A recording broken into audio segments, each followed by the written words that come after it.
অর্থাৎ সোরা সিফিলিস সাইকোসিস এই সম্পর্কে যদি আমাদের বিস্তর জ্ঞান না থাকে, সূক্ষ্ম ওষুধি শক্তি, সূক্ষ্ম মাত্রা, অদৃশ্য জীবনী শক্তি, অদৃশ্য ঔষধ শক্তি, এইগুলো সম্পর্কে যদি আমাদের জ্ঞান না থাকে, তাহলে কিন্তু আমরা একটা রোগীতেও সফলতার মুখ কখনোই দেখব না, ব্যর্থতা ছাড়া সফলতার মুখ দেখব না। তাহলে এই জন্য আমি যে মোকাবেলা করব সেটার জন্য পাথেয় তো আমার কাছে থাকতে হবে।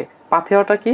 অর্গাননের জ্ঞান, ক্রনিক ডিজিজের জ্ঞান, ফিলোসফির জ্ঞান, ম্যাথমেটিকার জ্ঞান, রেপার্টরির জ্ঞান, এই সমস্ত জ্ঞানের সমন্বয়ে আমাকে রোগীটাকে পর্যবেক্ষণ করতে হবে। কিন্তু হ্যানিম্যান যখন অর্গাননটা লিখলেন, লিখার পর 1 নম্বর সূত্রের 1 নম্বর পাদটিকার মধ্যেই তিনি উল্লেখ করেছেন, এখন আর তো কোনো চিকিৎসা পদ্ধতি উদ্ভাবন করার কাজ শেষ, সমাপ্ত হয়েছে।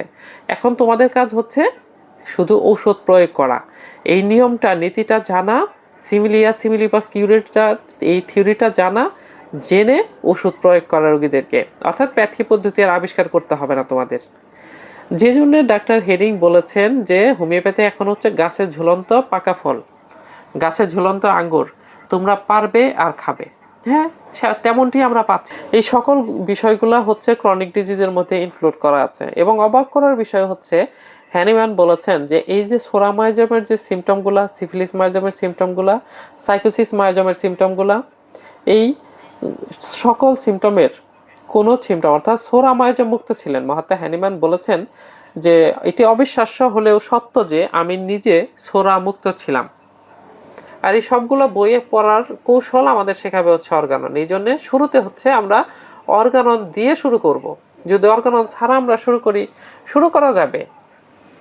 অর্থাৎ আপনাদের হাতে একটা বন্দুক দিয়ে দিলাম, বন্দুকটা চালানোর কৌশল জানিয়ে দিলাম না, তাহলে কিন্তু সেই বন্দুকের ব্যবহারটা, অর্থাৎ কোথায় গুলি করতে হবে, কোথায় করা যাবে না, কিভাবে করতে হবে, এগুলো কিন্তু বিস্তরভাবে বন্দুকের মধ্যে লেখা থাকবে না। এটা হচ্ছে নিয়ম কানুনের জন্য আলাদা যে গাইড বই।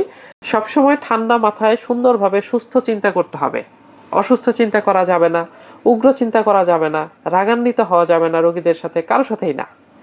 আমাদের যে পঞ্চ ইন্দ্রিয়গুলো আছে, পঞ্চ ইন্দ্রিয় স্বরূপে, এগুলোকে নিয়ন্ত্রণে রাখতে হবে। অর্থাৎ 6টা রিপু আছে, সেই রিপুগুলোকে দমন করতে হবে। কাম, ক্রোধ, হিংসা, লোভ, মদ, মাৎসর্য, এই 6টা রিপুকে দমন করতে হবে চিকিৎসকের। অর্থাৎ একজন মানুষ হতে হবে। এগুলো যার বেশি জাগ্রত সে তত বেশি অমানুষ। তাহলে দেখেন, চিকিৎসককে বহুমুখী জ্ঞানের অধিকারী হতে হবে। একটা দিকের জ্ঞান নিয়ে আমরা চিকিৎসা করব, তাহলে অপর দিক যদি ঘাটতি থাকে, তাহলে কিন্তু আমরা সেইখানে ব্যর্থতা ছাড়া সফলতার মুখ দেখতে পারবো না। এই জন্য আমাদেরকে বহুমুখী জ্ঞানের অধিকারী হইতে হবে। এই জন্য আমাদেরকে বিভিন্ন ধরনের বইগুলো পড়তে হবে।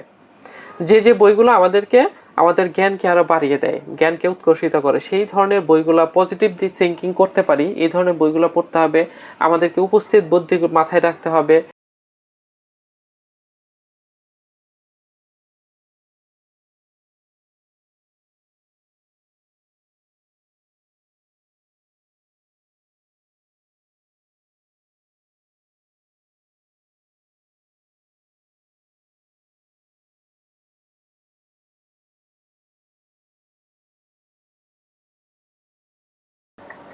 আসসালামু আলাইকুম ওয়া রাহমাতুল্লাহি ওয়া বারাকাতুহু।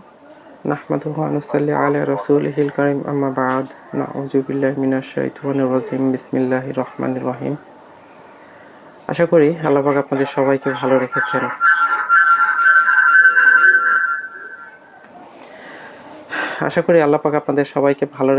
সুস্থ রেখেছেন। আমাদের বিশুদ্ধ হোমিওপ্যাথি শিক্ষা ও চেম্বার ম্যানেজমেন্ট কোর্সের আজকের ক্লাসের বিষয়বস্তু হচ্ছে হোমিওপ্যাথি বুঝতে হলে আমাদের কি কি ধরনের বই পড়তে হবে এবং এই বইগুলো পড়ার কৌশলটা কি, এই সংক্রান্ত আলোচনা। শর্টকাট একটা ক্লাস, আবার ব্রড করে নিলেই ব্রড। হোমিওপ্যাথি বোঝার জন্য মহাত্মা হ্যানিম্যানের লেখা যে বইগুলো আছে, সেই বইগুলো 4টাই আমাদের পড়তে হবে। প্রথমে হচ্ছে অর্গানন অফ মেডিসিন।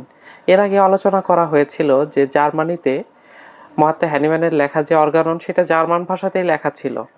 কিন্তু হ্যানিম্যানের সমসাময়িক যে লোকজন ছিল, ডাক্তাররা ছিল, তারা হ্যানিম্যানের অর্গানন পড়ে বুঝতেন না। এই জন্য তারা হোমিওপ্যাথি এড়িয়ে চলেছেন। আগের চিকিৎসা ব্যবস্থাতেই তারা বিদ্যমান ছিল। একসাথে 3টা 4টা 5টা করে মেডিসিনই তারা দিত, অর্গানন না বোঝার কারণে। যদি তারা তখনকার সময়ের তদানীন্তন হোমিওপ্যাথরা, নামধারী হোমিওপ্যাথরা যদি অর্গাননটা বুঝতে পারতেন তাহলে সিঙ্গেল মেডিসিন ব্যবহার করতেন, সূক্ষ্ম মাত্রায় ওষুধ প্রয়োগ করতেন, রোগ সম্পর্কে তাদের জ্ঞান থাকতো। কিন্তু সেইগুলো না থাকার কারণটাই হচ্ছে অর্গানন বুঝতে না পারা।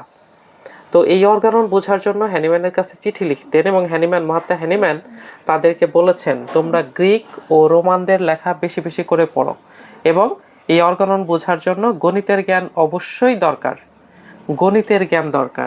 গ্রিক ও রোমানদের লেখা বেশি বেশি পড়তে হবে। গ্রিক আর রোমানরা দার্শনিক টাইপের বই বেশি লিখতেন তখনকার সময়ে, এবং গণিতের যে জ্ঞান, যেমন আমরা গণিতে অঙ্ক যেভাবেই কষে থাকি, 5 × 5 = 25, 10 × 10 = 100 হবে, কখনো 99 হবে না, কখনো 101 হবে না। ঠিক তেমনি হোমিওপ্যাথিতেও যেভাবেই রোগী পর্যবেক্ষণ করি আমরা, রেজাল্ট অর্থাৎ ঔষধ একটাই আসবে। আর যদি ভিন্ন ভিন্ন আঙ্গিকে হয় তাহলে প্রত্যেকটাই ভুল। আর যদি 5 জন ডাক্তার 5 জন রোগী, একজন রোগী পর্যবেক্ষণ করছেন, সেই একজন রোগীর যদি সঠিকভাবে প্রেসক্রাইব করা হয় তাহলে ওই একটা মেডিসিনই আসবে। একজন প্রথম ডাক্তারের কাছে যদি গ্রাফাইটিস আসে, দ্বিতীয় ডাক্তারের কাছেও গ্রাফাইটিস, তৃতীয় ডাক্তারের কাছে গ্রাফাইটিস, চতুর্থ, পঞ্চম। তাহলে এইভাবে যদি আমরা রোগী পর্যবেক্ষণ করতে পারি তাহলে আমাদের ওষুধটা একটাই আসবে, যেমনটি গণিতে হয়ে থাকে। এই জন্য গ্রিক রোমানদের দার্শনিক টাইপের যে বইগুলা, দর্শনের ফিলোসফিক্যাল যে বইগুলা, এই বইগুলো আমাদের বেশি বেশি পড়তে হবে। প্রথমে অর্গানন দিয়ে শুরু করতে হবে, আর অর্গানন বোঝার জন্য এই বইগুলা। আমাদের ইসলাম ধর্ম মতে যেমন কোরআন শরীফকে বুঝতে হবে, কোরআন বোঝার জন্য কোরআনের তাফসির, তর্জমা, ব্যাখ্যা এগুলো পড়তে হবে, আবার হাদিসও পড়তে হবে। হোমিওপ্যাথিতে চিকিৎসা সংক্রান্ত ক্ষেত্রে আমরা যখন আসব তখন হোমিওপ্যাথির অর্গাননটা হচ্ছে এই সংবিধানটা বোঝার জন্য হচ্ছে অন্যান্য যে ফিলোসফিক্যাল বই, তারপর অন্যান্য যে বইগুলা, এই বইগুলো পড়তে হবে।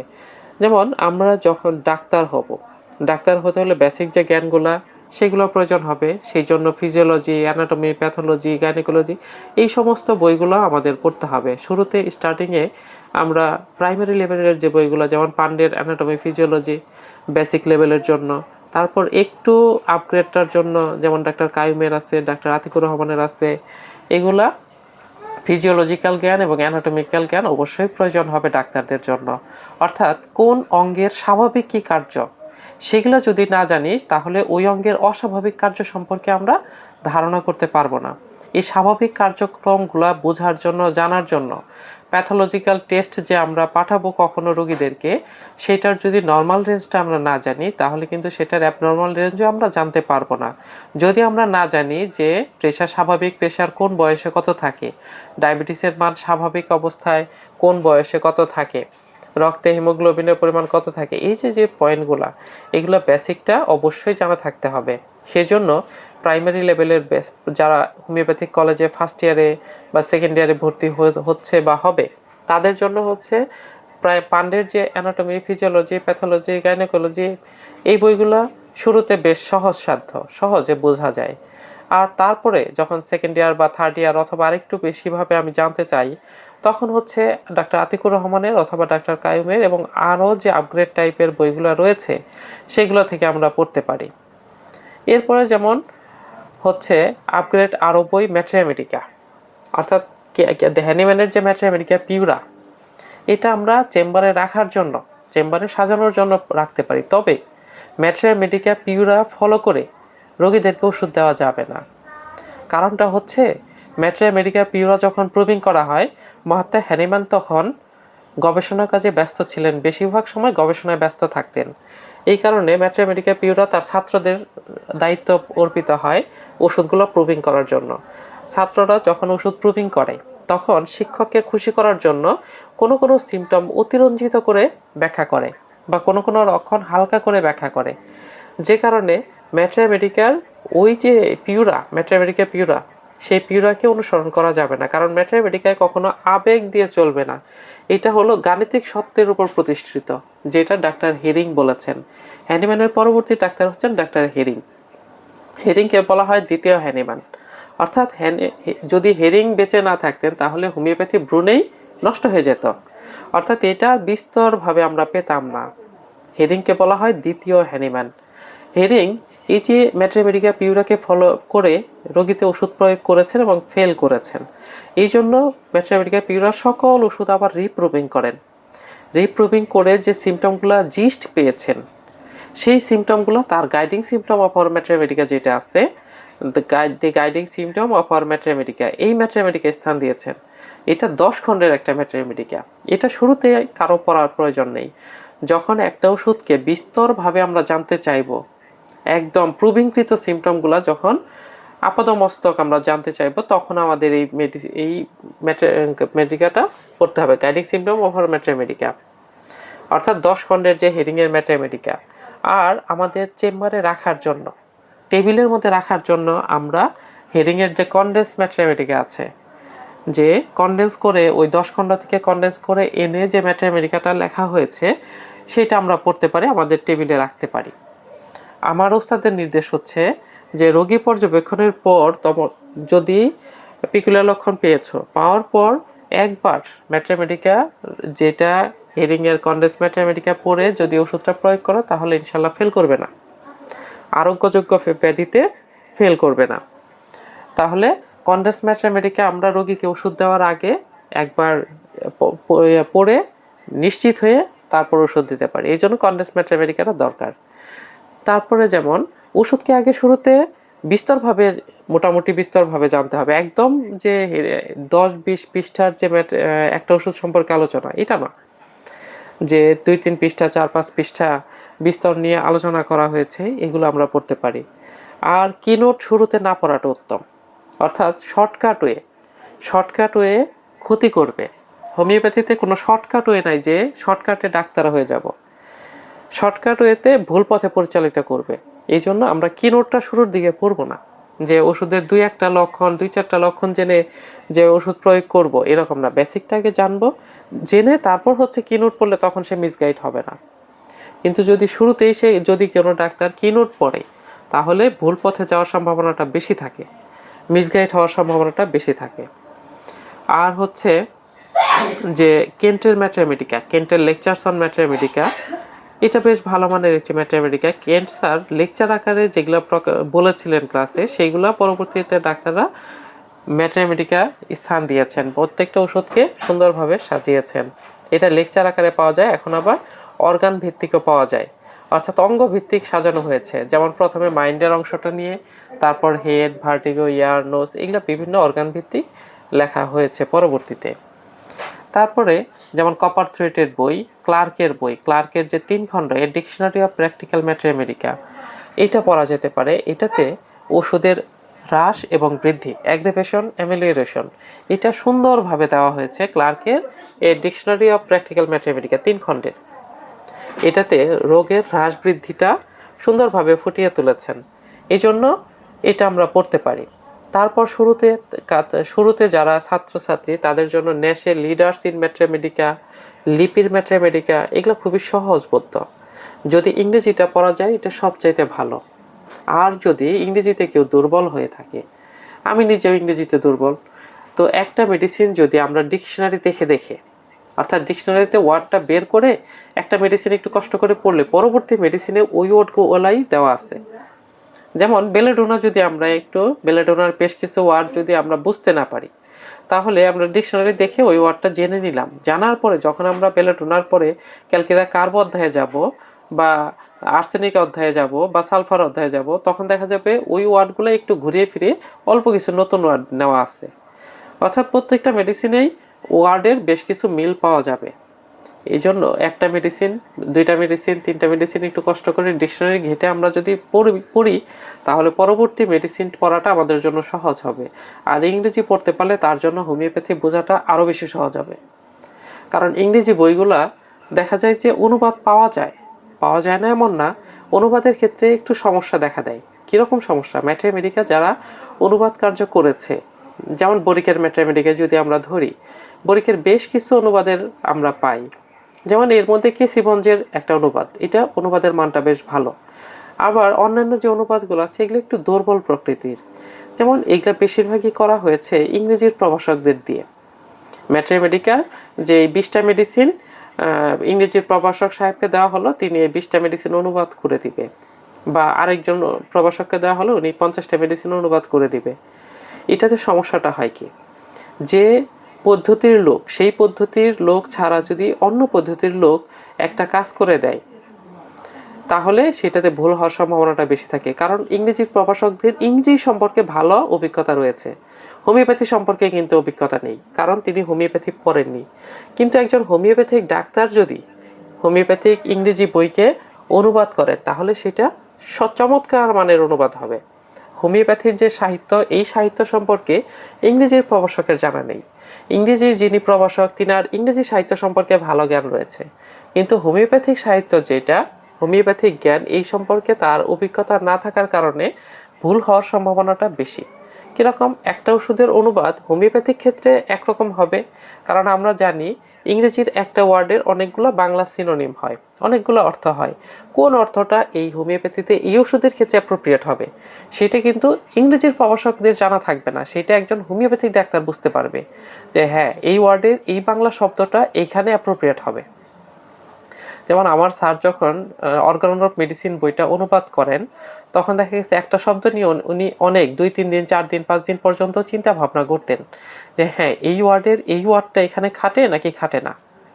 এমনও হয়েছে একটা ওয়ার্ড 1 মাস 1.5 মাস আগে লিখেছিল, তারপরে দেখা গেল 1-1.5 মাস পরে আবার ওই ওয়ার্ডটা চেঞ্জ করে এর চাইতে আরো ভালো, যেটা উৎকর্ষিত শব্দ, সেই শব্দটা এখানে অ্যাড করেছে। দেখা গেছে আগের চাইতে অনুবাদের মান আরো বেশি ভালো হয়েছে।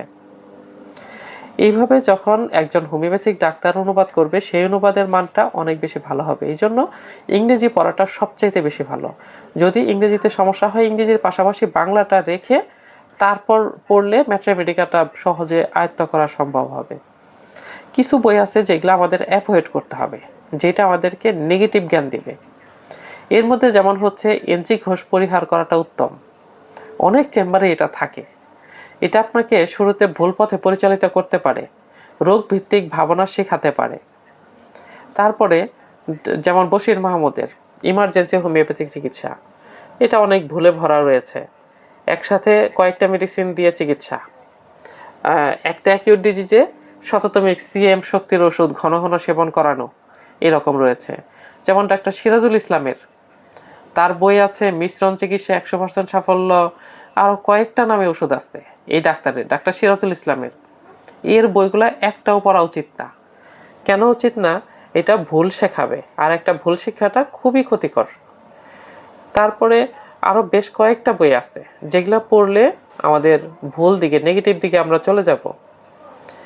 কারণ একটা পজিটিভ শিক্ষা আমাকে ভালোর দিকে নিয়ে যাবে, নেগেটিভ শিক্ষাটা ওই পজিটিভটাকে নষ্ট করে দেবে। আমার ভেতরে যেটা পজিটিভিটি জন্ম হয়েছিল, যেটা অর্গানন পরে এসেছিল, হোমিওপ্যাথির পজিটিভ দিক তো ধারণ করা বুকে, সেটাকে নষ্ট করবে। যে হ্যাঁ, 2-3টা মেডিসিন যদি প্রয়োগ করে এত সুন্দর রেজাল্ট হয়, তাহলে কেন দিব না? তাহলে আমার অর্গানন পরে কোনো লাভ হবে না। এমনও দেখা গিয়েছে ওই যে বইয়ে, যে 2-3টা মাদার টিংচার, 2-3টা সিএম শক্তির ওষুধ একত্র করে মিশ্রণ করে তারপর রোগীতে অ্যাপ্লাই করে চমৎকার রেজাল্ট পেয়েছে, এরকমও পাওয়া গেছে। তো এরকম বইগুলো আমরা অ্যাভয়েড করে যাব, এই বইগুলো পড়বো না। তাহলে আমরা বই পড়ার চেষ্টা করব অর্গাননের সাথে ক্রনিক ডিজিজটা, হ্যানিম্যানের যে ক্রনিক ডিজিজ আমাদেরকে কি বিষয়ে জ্ঞান দিবে? আমরা অ্যাকিউট ডিজিজগুলো সহজে সারাইতে পারবো। অ্যাকিউট ডিজিজে লক্ষণ স্পষ্ট থাকে, একদম লক্ষণগুলো স্পষ্ট থাকার জন্য আরোগ্য করাটাও অনেক সহজ হয়। যে রোগী অ্যাকিউট সিমটম নিয়ে আসলো, সিমটম এইরকম অ্যাকিউট সিমটমগুলো কোন মেডিসিন সুস্থ দেহে উৎপাদন করতে পারে, সেই ওষুধটাই তাহলে আমার এই রোগীকে দিতে হবে। এখন কি শক্তিতে দিতে হবে অর্গাননে বলা আছে।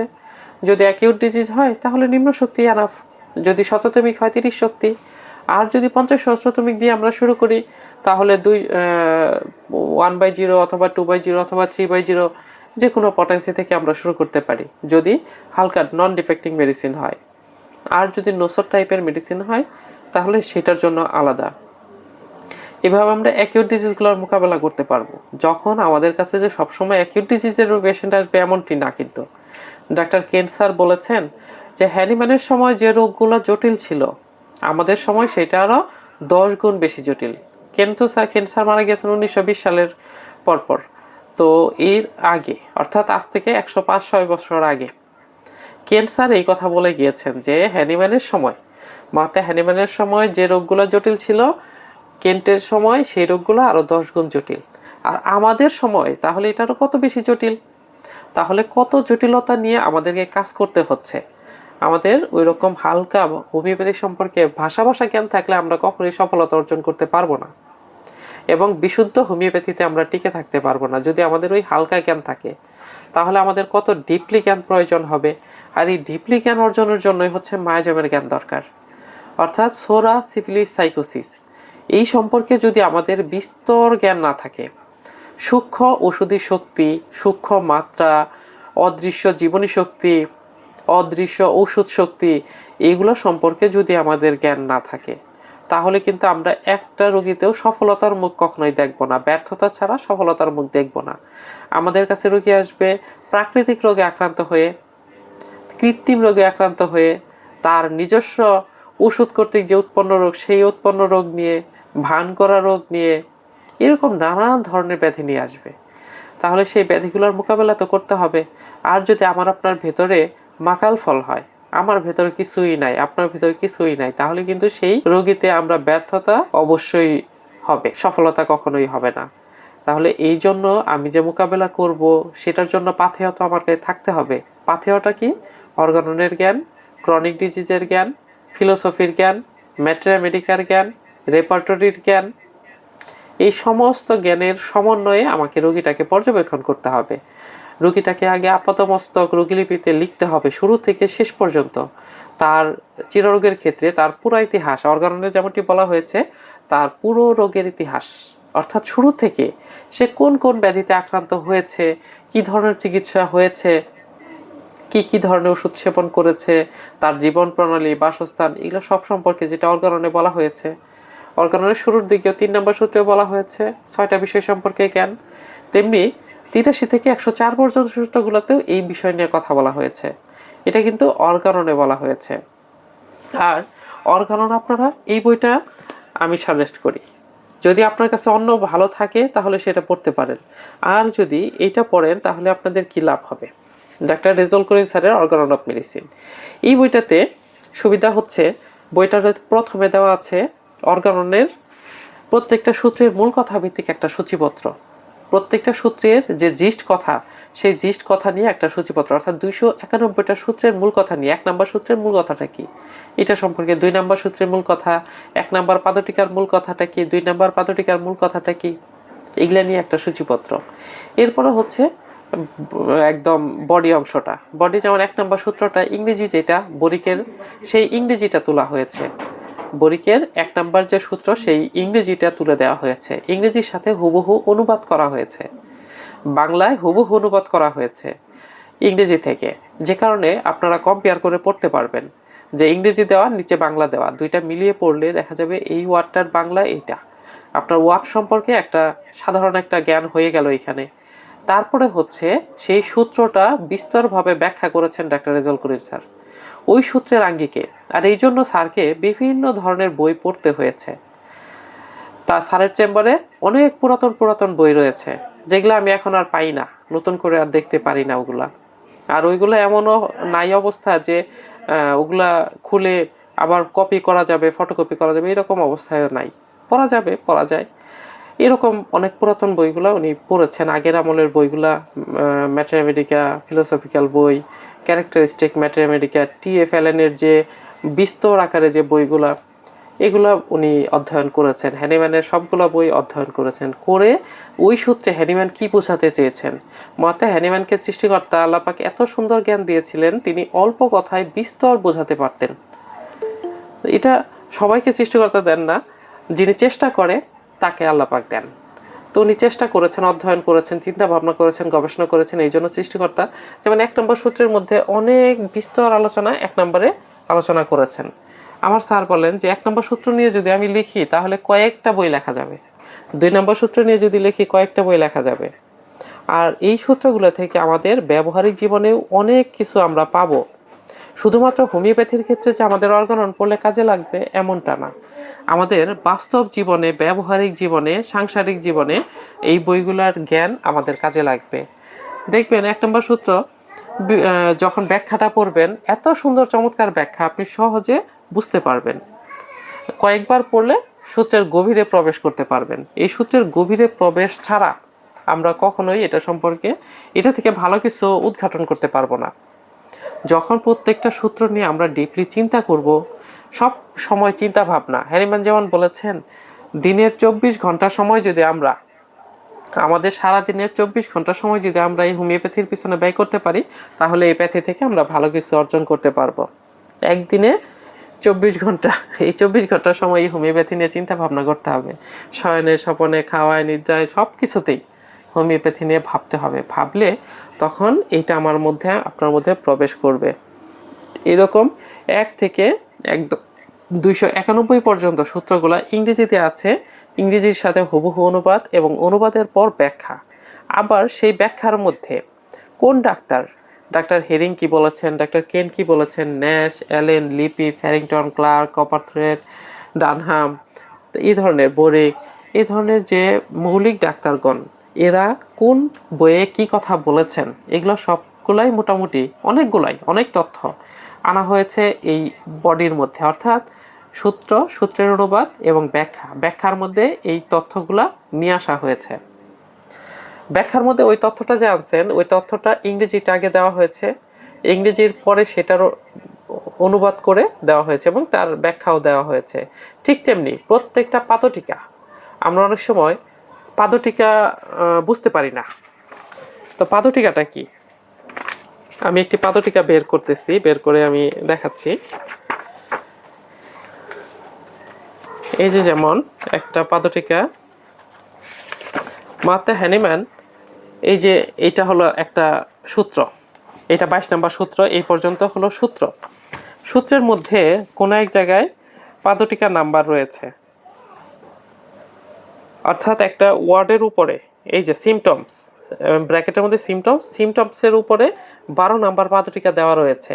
এই 12 নাম্বার অর্থাৎ এই যে এই লাইনটা সম্পর্কে লাইনের শেষে যদি দেওয়া থাকে তাহলে ওই লাইনটা সম্পর্কে আরও কিছু বলার ছিল, যেই বলাটা উনি পাদটিকার মধ্যে অর্থাৎ সূত্রের নিচে একটা দাগ থাকবে, দাগের নিচে এই যে এইভাবে দিয়েছেন, এই যে 12 নাম্বার পাদটিকা, এই দাগের নিচের অংশটা হচ্ছে পাদটিকা।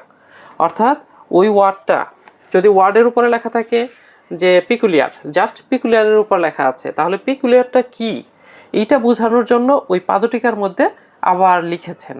এটা হলো পাদটিকা। এটা কোনো বইয়ে থাকতে পারে, অর্গাননে রয়েছে যেমন বিভিন্ন দার্শনিক টাইপের বইগুলো, আর যে বইগুলোতে এরকম দেওয়ার প্রয়োজন লেখক মনে করেছেন সেগুলোতে পাদটিকা থাকবে। আর এই পাদটিকাগুলোও অনেক বেশি গুরুত্বপূর্ণ।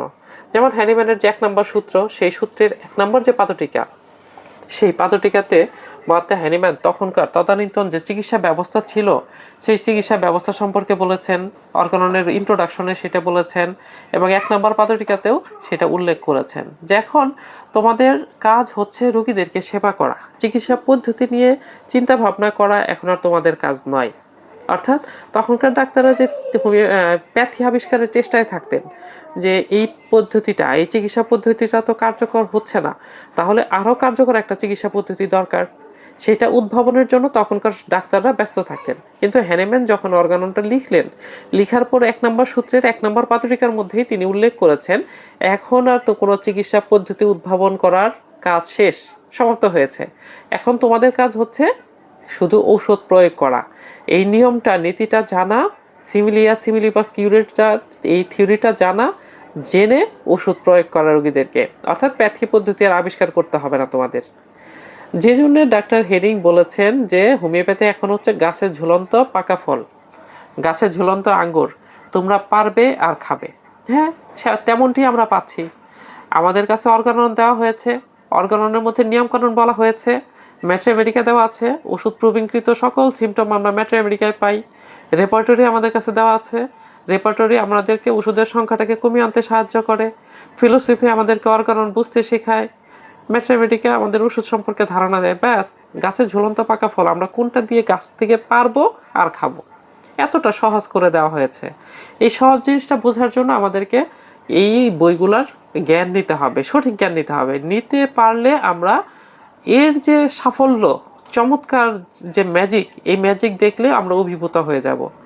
রোগীরা যখন আপনাদের কাছে এসে বলবে ডাক্তার সাহেব আমি আপনার চিকিৎসায় আলহামদুলিল্লাহ সুস্থ আছি, তখন যে এই প্রশান্তিটা পাবেন, এই প্রশান্তিটা আপনি লাখ লাখ টাকা ইনকাম করলেও পাবেন না। রোগীরা যখন বলবে যে ডাক্তার সাহেব আপনার চিকিৎসাতে আমি অনেক ভালো আছি, আগের তুলনায় অনেক ভালো আছি, এটা একটা অন্যরকম একটা প্রশান্তি। এই প্রশান্তিটা অর্জন করতে হলে আমাদেরকে শুরুতে একটু কষ্ট করতে হবে। খালি কলেজ থেকে পাশ করেই যে আমরা ডাক্তার হয়ে যাব, কলেজ আমাদেরকে সার্টিফিকেট দিয়েছে, কলেজ সার্টিফাই করেছে হ্যাঁ আপনি ডিএইচএমএস কমপ্লিট, বিএইচএমএস কমপ্লিট, আপনি একজন ডাক্তার হয়ে গিয়েছেন, তখনই যদি আমরা চিকিৎসা শুরু করে দেই নিয়ম নীতির তোয়াক্কা না করে, অর্গাননের তোয়াক্কা না করে, চেম্বার দিলে দেখা যাবে যে সেই চেম্বার আমরা টিকতে পারবো না, সেই চেম্বার আমরা স্থায়ী রূপ দিতে পারবো না, আমাদেরকে চেম্বার ছেড়ে দিতে হবে। এই পদ্ধতিটা, নিয়মকানুন, সদৃশে যেটা আরোগ্য, এই নীতিটা না জানার কারণে। তো এই সকল কিছু অর্গাননের বিভিন্ন সূত্রের মধ্যে দেওয়া হয়েছে, 1 2 3 4 5 6 এইভাবে 291টা সূত্রের মধ্যে সূত্রের ব্যাখ্যা, সূত্রের পাদটিকায় এগুলা দেওয়া হয়েছে। আবার প্রত্যেকটা সূত্রের ব্যাখ্যায় যে কোটেশনগুলো দেওয়া হয়েছে, বিভিন্ন ডাক্তারের, মৌলিক ডাক্তারদের যে কোটেশনগুলো দেওয়া হয়েছে, সেই কোটেশনের সূচিপত্রটা বইয়ের লাস্টের দিকে দেওয়া রয়েছে। এই যে এটা হচ্ছে সেই কোটেশনের সূচিপত্র। প্রথমে হচ্ছে ক্রমিক নাম্বার, তারপরে হচ্ছে লেখকের নাম, কোন লেখকের কি বই থেকে নেওয়া হয়েছে এবং কি বিষয়ের উপরে নেওয়া হয়েছে কোটেশনটা, সেই বিষয়ের সংক্ষিপ্ত রূপটা দেওয়া আছে। ওই কোটেশনটা আমরা কত নাম্বার সূত্রের মধ্যে পাবো, এই অর্গাননের এই 291টা সূত্রের কোন সূত্রের মধ্যে আমরা পাবো, সেই সূত্র নাম্বারটাও উল্লেখ করা রয়েছে। এবং এটা সাজানো হয়েছে হলো আলফাবেটিক্যালি, যেমন ক খ গ ঘ ম চ ছ, সরসারা থেকে শুরু করে একদম পর্যন্ত ব্যঞ্জনবর্ণ শেষ, এভাবে আলফাবেটিক্যালি সাজানো রয়েছে। এখানে কোটেশন মোট আছে এই বইটাতে 220টা কোটেশন দেওয়া আছে। এই যে লাস্ট, এটা হলো সমাপ্তির পেজ, 220টা কোটেশন এখানে দেওয়া আছে। যেমন হ্যানিম্যানের কোটেশন দেওয়া আছে, হ্যানিম্যানের অনেকগুলা কোটেশন এখানে ইনক্লুড করা আছে। হ্যানিম্যানের হচ্ছে 75-এর পর থেকে হ্যানিম্যানের প্রায় 145টার মতো হ্যানিম্যানের কোটেশন, আর কেন্টের, হেরিংয়ের, ন্যাশ, এলেন, ফ্যারিংটন, ক্লার্ক, শেক্সপিয়ারের, গিউথির, এরকম আর অনেকগুলো লেখকের, তারপর দার্শনিকের উক্তি এটাতে সংযোজিত করা হয়েছে। যে কারণে আমি এই অর্গাননটা পড়ে, এর চাইতে আমি ভালো এখন পর্যন্ত পাইনি কোনো অর্গানন, যে এই অর্গাননটা এর চাইতেও ভালো এরকম পাইনি। আমি অনেকগুলো অর্গানন পড়েছি, ত্রিগণনাথ, হরিমোহন, দীর্ঘাঙ্গী, আবু হোসেন, সালেহা ম্যাডাম, তারপরে ডাক্তার হাসান, এরকম অনেকগুলো রাইটারের অর্গানন পড়েছি। তাদেরগুলো শর্টকাট করে দেখা যায় যে পাওয়া যায়, কিন্তু শর্টকাট ওয়েতে অতটা বেশি বোধগম্য হয় না, বোঝা যায় না, সূত্রের গভীরে প্রবেশ করা যায় না। এই জন্য এটা পড়বেন। আর স্যারের হচ্ছে ক্রনিক ডিজিজ বই, শুরুতেই ক্রনিক ডিজিজ পড়ার প্রয়োজন নেই। যখন আমরা অর্গাননটা পড়তে পারবো, অর্গাননটা বুঝবো, বোঝার পরে হচ্ছে ক্রনিক ডিজিজ পড়তে হবে। সেই ক্রনিক ডিজিজের ছোরা সম্পর্কে বিস্তর আলোচনা করা আছে, সিফিলিস সম্পর্কে করা আছে, সাইকোসিস সম্পর্কে করা আছে। মোয়াত্তা হ্যানিম্যান যখন দেখলেন অ্যাকিউট ডিজিজগুলো এমনি এমনি সেরে যায়, আবার ওষুধ দিলে মোটামুটি কষ্টটা দ্রুত কমে, একটা নির্দিষ্ট মেয়াদকাল থাকে, শেষ হয়ে যায় অ্যাকিউট ডিজিজগুলো, কিন্তু ক্রনিক ডিজিজ যেটার মূলে আছে ছোরা, এইটা সহজে ছাড়তে চায় না। কারণটা কি? এইটা নিয়ে তিনি গবেষণা শুরু করলেন, 12 বৎসর গবেষণা করলেন এটা নিয়ে, এবং সঙ্গে রাখলেন হচ্ছে তার 3 জন ছাত্রকে, সঙ্গে রাখলেন তার 2 জন ছাত্রকে, যাতে বয়সটা তখন 70-এর উপরে, তিনি মারা গেলেও তার আবিষ্কারটা হারিয়ে না যায়। তিনি যে গবেষণা কার্যটা পরিচালনা করছেন, সেই গবেষণাটা যাতে হারিয়ে না যায়, এই জন্য তিনি তার 2 জন বিশ্বস্ত ছাত্রকে সাথে রাখলেন, এবং 12 বছর গবেষণার পরে যেটা আবিষ্কার করলেন সেটা হচ্ছে ছোরা, সিফিলিস, সাইকোসিস। অর্থাৎ এই ছোরা মায়োজমের প্রাইমারি সিমটম কি কি, সেকেন্ডারি সিমটম কি কি, এই সিফিলিস মায়োজমের প্রাইমারি সিমটম কি কি, সেকেন্ডারি সিমটম কি কি, এই সাইকোসিস মায়োজমের প্রাইমারি সিমটম কি কি, সেকেন্ডারি সিমটম কি কি, এটার কাজ কেমন হয়, এবং 97টার মতো রোগীলিপি দিয়েছেন।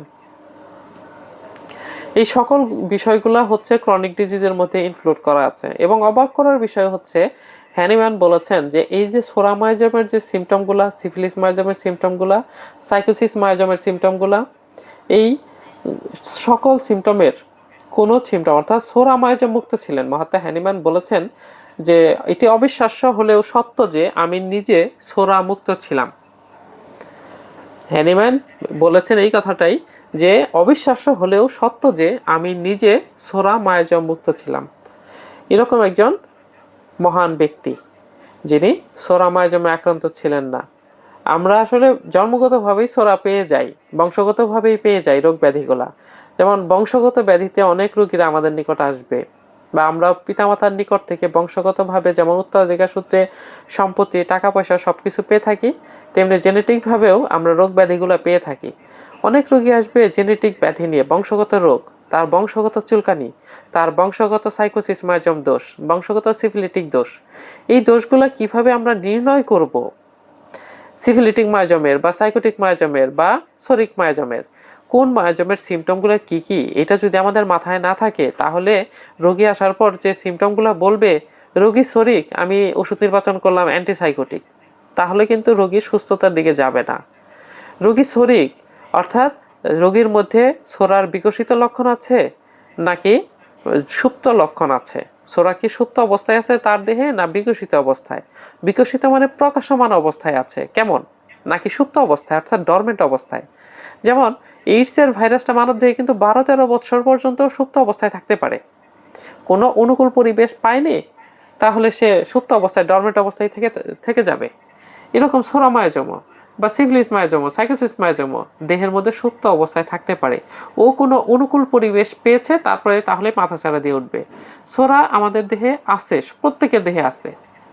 মাতা হ্যানিম্যান বলেছেন মানব দেহের 8/7 হচ্ছে এই সোরা মায়াজম থেকে আবিষ্কৃত, সোরা মায়াজম থেকে আসতেছে। মানব দেহের 8/7 ব্যাধি, আর বাকি যে 1 ভাগ ব্যাধি এটা হচ্ছে সিফিলিস, সাইকোসিস, এই মায়াজম থেকে আসতেছে। তাহলে সোরাকে বলা হয়েছে বহু মাথা বিশিষ্ট দানব, কন্ডেলোমেটাস, বহু মাথা বিশিষ্ট দানব। এর একটা মাথা কাটবেন আরেকটা মাথা, একটা মাথা কাটবেন আরেকটা। আর এই সোরার ইতিহাস কবে থেকে এটা শুরু হয়েছে? হ্যানিম্যান আসলে অনেক পূর্ব ব্যক্তি ছিলেন, তার লেজার রাইটিং বই পড়লে, ক্রনিক ডিজিজ বই পড়লে বোঝা যাবে যে তিনি কতটা পূর্ব ব্যক্তি ছিলেন। তিনি হযরত মুসা আলাইহিস সালামের সময়ের যে বইগুলা, ওই সময়ের যে ইতিহাসগুলা, সেই ইতিহাসগুলোও পড়েছেন, যেটা তার ক্রনিক ডিজিজ বই, লেজার রাইটিং বইয়ে পাওয়া যায়। যে মুসেসের সময় থেকে, আইয়ুব আলাইহিস সালামের সময় থেকে, খ্রিস্টপূর্ব এত সময় থেকে এটার উৎপত্তি, বিকাশমান অবস্থা, প্রকাশমান অবস্থা, হ্যানিম্যানের সময় এগুলো যখন সাবটেস্ট করা হয়েছে, বাহ্যিক অয়েন্টমেন্ট দিয়ে সাবটেশন করা হয়েছে, এমনও হয়েছে রোগী সাথে সাথে মারাও গিয়েছে। অনেক রোগী এরকম ফেটাল পর্যায়ে চলে গেছে, অর্থাৎ উগ্র ছোড়াকে একদম মলম দিয়ে, বাহ্যিক অয়েন্টমেন্ট দিয়ে চাপা দেওয়া হয়েছে, রোগী মারা গিয়েছে। আবার এমনও দেখা গিয়েছে যে একটা বালিকা নৃত্য করতে করতে অস্থির হয়ে গিয়েছে, ঘেমে অস্থির হয়ে গিয়েছে, তারপরে এসে বরফ মিশ্রিত জল পান করেছে, মেয়েটার সাথে সাথে মারা গিয়েছে। এই যে এর কারণগুলোও মাতা হ্যানিম্যান এই বইগুলোতে ব্যাখ্যা করেছেন, যেটা বিপরীত ধর্মী। অ্যালো মানে বিপরীত, আর হোমোজেনাস থেকে হোমিওপ্যাথি, হোমিওপ্যাথিতে সদৃশ। রোগী যেরকম রোগে আক্রান্ত, সেই রকম রোগ কোন ওষুধ সুস্থ দেহে উৎপাদন করতে পারে, সেই ওষুধটাই তাহলে এই রোগীটার জন্য যথার্থ অ্যাপ্রোপ্রিয়েট ওষুধ হবে। আর যেটা বিসদৃশ, রোগীর কোষ্ঠকাঠিন্য হয়েছে, রোগীর উদরাময় হয় কোন জাতীয় ওষুধ খেলে, সেই ওষুধটা খাওয়াতে হবে। রোগীর তাপমাত্রা, জ্বর আসছে, তাহলে তাপমাত্রা ঠান্ডা হয়ে যায় কোন ওষুধে, সেই ওষুধটা প্রয়োগ করতে হবে। রোগীর ব্যথা হয়েছে, স্নায়ুগুলোকে অবশ করে দেয় কোন ওষুধ, সেই ওষুধটা দিতে হবে। এইরকম বিসদৃশ মানে ভিন্ন ধর্মীয় ওষুধ দিয়ে চিকিৎসা করা, আর হোমিওপ্যাথি মানে হচ্ছে সদৃশ ওষুধ দিয়ে চিকিৎসা করা। এই সম্পর্কে সুন্দর আলোচনা করা রয়েছে অর্গাননের বিভিন্ন সূত্রগুলোতে ছড়িয়ে ছিটিয়ে আলোচনার মধ্যে রয়েছে। এটা আমরা যখন অর্গানন আলোচনা সামনের ক্লাস থেকে শুরু করব, ধারাবাহিকভাবে পড়ব, তখন দেখবেন এই আলোচনাগুলো কত সুন্দরভাবে মহাত্মা হ্যানিম্যান আমাদেরকে বুঝিয়ে গিয়েছেন। তাহলে আমাদের কি কি বইগুলো পড়তে হবে? শুরুতে Organon of medicine, Organon of মেডিসিনের সাথে আমরা ম্যাথমেটিক্যাল যদি পড়তে চাই তাহলে নরেন্দ্রনাথের ওষুধ পরিচয় পড়তে পারি। আর এর সাথে হোমিও সাথী যে এসপিদের, এই বইটা আমাদের বেসিক জ্ঞান বাড়াবে। অ্যানাটমি ফিজিওলজির জন্য নীল পান্ডের যে বইগুলো রয়েছে, আতিকুরের, কায়ুমের, এই বইগুলো পড়তে পারি। আর অন্যান্য ম্যাথমেটিকার মধ্যে বোরিকের ম্যাথমেটিকা, ন্যাশের, লিপির, অ্যালেনের, ক্লার্কের, এই ধরনের বইগুলো আমরা বেশি বেশি পড়ার চেষ্টা করব। আর সবসময় ইংরেজি বইগুলো বেশি পড়ার চেষ্টা করবো, ইংরেজি বইগুলো চেম্বারে রাখবো। ইংরেজি একটা ম্যাথমেটিকা যদি আপনি পড়ে বুঝতে পারেন, তাহলে দেখবেন ম্যাথমেটিকা পড়ার কি মজা, কি আনন্দ। তারপর বর্তমান সময়ের যে বইগুলো, এস কে ডুবে, এস আর ফাটক, রজার মরিসন, এই ধরনের আরও বেশ কিছু বই রয়েছে যেগুলা খুবই ভালো মানের বই। এগুলা পড়লে আমাদের ম্যাথমেটিক্যাল জ্ঞানটা অনেক উৎকর্ষিত হবে, খুবই ভালো হবে। ম্যাথমেটিক্যাল ওষুধ পড়ে আমরা তখন বুঝতে পারবো ওষুধের যে সৃজনী ক্ষমতা, আবিষ্কার করার ক্ষমতা, সেই ক্ষমতাটা আমরা বুঝতে পারবো, জানতে পারবো। আর এই সবগুলো বইয়ে পড়ার কৌশল আমাদের শেখাবে হচ্ছে অর্গানন। এই জন্য শুরুতে হচ্ছে আমরা অর্গানন দিয়ে শুরু করব। যদি অর্গানন ছাড়া আমরা শুরু করা যাবে। অর্থাৎ আপনাদের হাতে একটা বন্দুক দিয়ে দিলাম, বন্দুকটা চালানোর কৌশল জানিয়ে দিলাম না, তাহলে কিন্তু সেই বন্দুকের ব্যবহারটা, অর্থাৎ কোথায় গুলি করতে হবে, কোথায় করা যাবে না, কিভাবে করতে হবে, এগুলো কিন্তু বিস্তরভাবে বন্দুকের মধ্যে লেখা থাকবে না। এটা হচ্ছে নিয়ম কানুনের জন্য আলাদা যে গাইড বই। ওষুধ হচ্ছে একটা বন্দুকের মতো, প্রত্যেকটা ওষুধ এক একটা বন্দুক। এই ওষুধগুলো কিভাবে কখন ব্যবহার করব, কখন ওষুধের ক্রিয়া হচ্ছে বুঝতে পারবো, ক্রিয়াটা হচ্ছে মানে ক্ষতি হচ্ছে, অ্যাক্টিভেশন হচ্ছে, এইটাই আমার কি করব, তারপর ক্রিয়াটা কিভাবে থামিয়ে দেব, কিভাবে অ্যান্টিডোট করব। অ্যান্টিডোট সম্পর্কে একজন ডাক্তার বলেছেন যে হোমিওপ্যাথিক ডাক্তার যিনি ওষুধের ক্রিয়ার থামানোর উপায় জানে না, অ্যান্টিডোট করা জানে না, তাহলে সেই ডাক্তার হচ্ছে ব্রেক ছাড়া গাড়ির মতো। যেমন গাড়ি চালাতে জানে কিন্তু গাড়ি ব্রেক করতে জানে না, তাহলে এই ব্রেক করাটা হচ্ছে অ্যান্টিডোট করা। অ্যান্টিডোট করা সম্পর্কেও বিস্তর সুন্দর আলোচনা রয়েছে, এটা ইনশাল্লাহ যথাসময়ে আলোচনা করা হবে। অ্যান্টিডোট সম্পর্কে আমাদের জ্ঞান থাকতে হবে।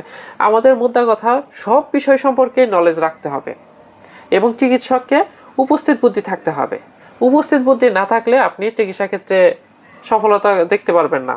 কারণ আপনার কাছে একজন ইমার্জেন্সি রোগী চলে আসবে, আপনার যদি ব্রেন তখন চিন্তা করে তাৎক্ষণিক রেজাল্ট একটা অ্যান্সার না দিতে পারেন, তাহলে কিন্তু ওই চিকিৎসা নিবে না আপনার কাছে। বলবে যে ডাক্তার সাহেব রোগ ধরতে পারে নাই, ডাক্তার সাহেব আমার রোগ বুঝতে পারে নাই, ডাক্তার সাহেবের কথা ভালো না। সবসময় ঠান্ডা মাথায় সুন্দরভাবে সুস্থ চিন্তা করতে হবে। অসুস্থ চিন্তা করা যাবে না, উগ্র চিন্তা করা যাবে না, রাগান্বিত হওয়া যাবে না রোগীদের সাথে, কারোর সাথেই না। আমাদের যে পঞ্চ ইন্দ্রিয়গুলো আছে, পঞ্চ ইন্দ্রিয় স্বরূপে এগুলোকে নিয়ন্ত্রণে রাখতে হবে। অর্থাৎ 6টা রিপু আছে, সেই রিপুগুলোকে দমন করতে হবে। কাম, ক্রোধ, হিংসা, লোভ, মদ, মাৎসর্য, এই 6টা রিপুকে দমন করতে হবে চিকিৎসকের। অর্থাৎ একজন মানুষ হতে হবে। এগুলো যার বেশি জাগ্রত সে তত বেশি অমানুষ। যার কাম, ক্রোধ, কাম হচ্ছে সেক্স সংক্রান্ত, ক্রোধ, রাগ, হিংসা, বিদ্বেষ, মদ, মাৎসর্য। কাম, ক্রোধ, হিংসা, বিদ্বেষ, মদ, মাৎসর্য, এই 6টা রিপুকে দমন করলে সে মানুষ। আর পঞ্চ ইন্দ্রিয় আমাদের খোলা রাখতে হবে। পঞ্চ ইন্দ্রিয় হচ্ছে 5টা ইন্দ্রিয় চিকিৎসকের যেটা গ্রহণের মাধ্যম। যেমন নাক, কান, চক্ষু, কর্ণ, নাসিকা। নাক, কান, চক্ষু, কর্ণ ও চর্ম অর্থাৎ তাপমাত্রা নেওয়ার জন্য আমরা স্কিনের উপরে হাত রাখি। স্কিন, নাক, কান, চোখ, জিহ্বা ও চর্ম, এগুলো থেকে আমরা অনেক সিমটম পাবো। এগুলো সম্পর্কে আমাদের জ্ঞান থাকতে হবে। তাহলে দেখেন, চিকিৎসককে বহুমুখী জ্ঞানের অধিকারী হতে হবে। একটা দিকের জ্ঞান নিয়ে আমরা চিকিৎসা করব, তাহলে অপর দিক যদি ঘাটতি থাকে, তাহলে কিন্তু আমরা সেইখানে ব্যর্থতা ছাড়া সফলতার মুখ দেখতে পারবো না। এই জন্য আমাদেরকে বহুমুখী জ্ঞানের অধিকারী হইতে হবে। এই জন্য আমাদেরকে বিভিন্ন ধরনের বইগুলো পড়তে হবে। যে বইগুলো আমাদের জ্ঞানকে আরো বাড়িয়ে দেয়, জ্ঞানকে উৎকর্ষিত করে, সেই ধরনের বইগুলো, পজিটিভ থিঙ্কিং করতে পারি, এই ধরনের বইগুলো পড়তে হবে। আমাদেরকে উপস্থিত বুদ্ধি মাথায় রাখতে হবে। রোগীদেরকে যে চেম্বারের যে ম্যানেজমেন্ট ক্লাস হয়েছে, ম্যানেজমেন্ট বিষয়ক, সেই বিষয়গুলো আমাদের মাথায় রাখতে হবে। এগুলো সকল বিষয়ের সমন্বয়ে যখন আমরা একজন রোগীতে সেটা অ্যাপ্লাই করব, সেটাতে ইনশাল্লাহ আমরা ব্যর্থ হব না। ঠিক আছে, তো এই বইগুলো আমরা কালেকশন করে নিব। আর যাদের কাছে যে বইগুলো আছে, যদি নেগেটিভ দিকের বই থেকে থাকে সেগুলো পড়বেন না, শুরুতে সেগুলা পড়বেন না, রেখে দিবেন, কাউকে দিবেনও না। কারণ আপনার সেই বই দেওয়ার কারণে যদি সে কোনো অন্যায় করে থাকে, সেই অন্যায়ের ভাগিদার কিন্তু আপনিও হবেন। এই জন্য আমরা মানুষকে এমন জিনিস দিব না যেটা করে সে অন্যায় করতে পারে, ওই জিনিসও আমরা করব না। আমরা অবশ্যই ভালো কিছু দিব। আমার জন্য আমি যেটা ভালো মনে করি, সেটা আমার আরেক ভাইয়ের জন্য সেটা ভালো মনে করতে হবে। অর্থাৎ আমার নিজের জন্য ভালো, হ্যাঁ, ওইটা আমি অপরজনের জন্য সাজেস্ট করতে পারি। কিন্তু আমার নিজের জন্য ক্ষতিকর, আচ্ছা ওকে দিয়ে দেবো, যা খুশি করুক। উনি যা খুশি করুক, করতে পারবে, কিন্তু করার ফলে যে অন্যায়টা হবে, সেই অন্যায়ের ভাগিদার আপনাকে অবশ্যই হতে হবে। এই জন্য আমরা মানুষকে যে পরামর্শ দিব, সৎ পরামর্শ দিলে সেই পরামর্শের কারণে যদি সে ভালো কাজগুলো করে, তাহলে কিন্তু আপনি সেটার নেকির একটা অংশ পেয়ে যাবেন। আল্লাহ পাক কিন্তু কৃপণ না। আপনি ভালো কাজের আজকে একটা নিয়ত করেন, সেটার আল্লাহ পাক নিয়তের কারণেই একটা নেকি হয়ে যাবে। আর পাপের নিয়ত করেন, নিয়তের কারণে হবে না, পাপ হবে না যতক্ষণ না পাপে সেটা কার্যসিদ্ধি হয়। আল্লাহ পাক কত দয়ালু। এই জন্য আমরা মানুষকে যে পরামর্শ দিব, অবশ্যই সৎ পরামর্শ দিব। এটা একটা আমানত। এই সৎ পরামর্শ দেওয়ার কারণে আল্লাহ পাক অবশ্যই আমাদেরকে প্রতিফল দিবেন। আর অসৎ পরামর্শ সবসময় পরিহার করবো। চিকিৎসা ক্ষেত্রে কি অনেক সময় দেখা যাবে অনেক ধরনের রোগীতে আসবে, অনেক সময় মানুষ অবৈধ কার্যকলাপের দরুন কনসিভ হয়ে গেছে, তো এটার জন্য নষ্ট করার জন্য আপনার কাছে আসবে যে হোমিওপ্যাথিতে তো অমুক ওষুধ আছে, এটা নষ্ট করার জন্য। এই কাজগুলো কখনোই করবেন না। এটা ভ্রূণ হত্যা করার শামিল, একজন মানুষ হত্যা করার শামিল অপরাধ। এটার জন্য বলবেন না যে এটা তো আসলে ওষুধ আমাদের কাছে নেই, আপনি অন্য ব্যবস্থা করতে পারেন। জোরপূর্বক যদি করতে চায়, নেতা টাইপের লোক, সে জোরপূর্বক প্রয়োগ করতেছে, এটা কখনোই জোরপূর্বক করলে আপনি স্যারেন্ডার করবেন যে এই ওষুধ আমার জানা নাই যে কি ওষুধে এটা হয়। এই ধরনের চিকিৎসা কখনোই করবেন না। মানুষের ক্ষতি হয়, এই ধরনের কাজ কখনোই করা যাবে না। তাহলে সেটা যদি করা হয়, ইহকালে যদিও রোগী বুঝতে না পারে, পরকালে কিন্তু সৃষ্টিকর্তার সামনে জবাবদিহির আওতায় আসতে হবে যে তোমার চিকিৎসার ভুল চিকিৎসার কারণে, তোমার ক্ষতিকর চিকিৎসার কারণে রোগীর এই ক্ষতি হয়েছে, তো এটার কাফারা দাও। সেই জন্য আমরা পরকালে কিন্তু আটকে যাব। যাই হোক, আজকের আলোচনার মধ্যে যদি আপনাদের কারো কোনো কোশ্চেন থাকে, যে আরো কোনো কোশ্চেন জানার আছে, বোঝার আছে, আপনি বুঝতে পারেননি, সেই বিষয়গুলো আপনি প্রশ্ন করতে পারেন। জি আব্দুর রহিম ভাই বলুন, তারপর ফিরোজ সরকার ভাই বলবেন। দেখলাম যে পাদটিকা লেখা থাকে স্যার, এই পাদটিকাগুলি স্যার কি ডক্টর হ্যানিম্যান স্যারই লেখছে নাকি? না, পাদটিকা তো হ্যানিম্যান স্যারই লিখেছেন, মহাত্মা হ্যানিম্যানের লেখা। হ্যানিম্যানের যে অর্গানন ষষ্ঠ সংস্করণ, প্রথম সংস্করণটা থেকে ষষ্ঠ সংস্করণে তেমন মূল কথার পরিবর্তন নাই, অর্থাৎ উৎকর্ষিত হয়েছে, আরো আপগ্রেড করেছেন। যে ওইটা একদম অ্যান্টি, যে সদৃশ চিকিৎসা বিধানের নিয়ম নীতির পরিপন্থী এক সংস্করণে ছিল, প্রথম সংস্করণে, দ্বিতীয় সংস্করণে একটু চেঞ্জ, তৃতীয় সংস্করণে একটু ওই রকম না, একদম হুট করে পরিবর্তন না। প্রথম সংস্করণে যা বলেছিলেন তার যে মূলনীতি, ষষ্ঠ সংস্করণে যা বলেছেন তার মূলনীতির দিক থেকে সব একই। এটা সিমিলিবাস কিউরেন্টার থিওরির অন্তর্ভুক্ত। আর পাদটিকা সবগুলোই মহাত্মা হ্যানিম্যানের লেখাই পাদটিকা। জি, ক্লিয়ার? জি স্যার। আচ্ছা, রবিনা সুমি ম্যাডাম বলুন। আসসালামু আলাইকুম স্যার। ওয়ালাইকুম আসসালাম। স্যার, বইগুলোর নাম কি গ্রুপে দিবেন যেগুলো বলেছেন? আচ্ছা, দিয়ে দিব নাম। যে দিলে একটু সুবিধা হবে। আচ্ছা, ঠিক আছে। ডক্টর ফিরোজ সরকার কিছু বলতে চাচ্ছিলেন। হ্যাঁ স্যার, আসসালামু আলাইকুম। ওয়ালাইকুম আসসালাম। স্যার বলছিলাম যে ওই বইয়ের নামগুলোই স্যার, হ্যাঁ একটু দিলে ভালো হবে, সবার জন্য, সবাই উপকৃত হবে আর কি। আচ্ছা, ঠিক আছে, ইনশাআল্লাহ দিয়ে দিব। আচ্ছা ঠিক আছে, আসসালামু আলাইকুম। ওয়ালাইকুম আসসালাম। জি, আর কারো কোনো কোশ্চেন?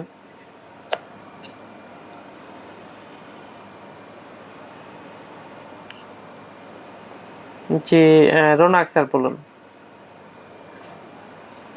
স্যার আসসালামু আলাইকুম। ওয়ালাইকুম আসসালাম। জি বলুন। স্যার আমার কোয়েশ্চেন হলো যে আমরা তো অনেকেই অর্গানন সম্পর্কে জ্ঞান খুবই কম।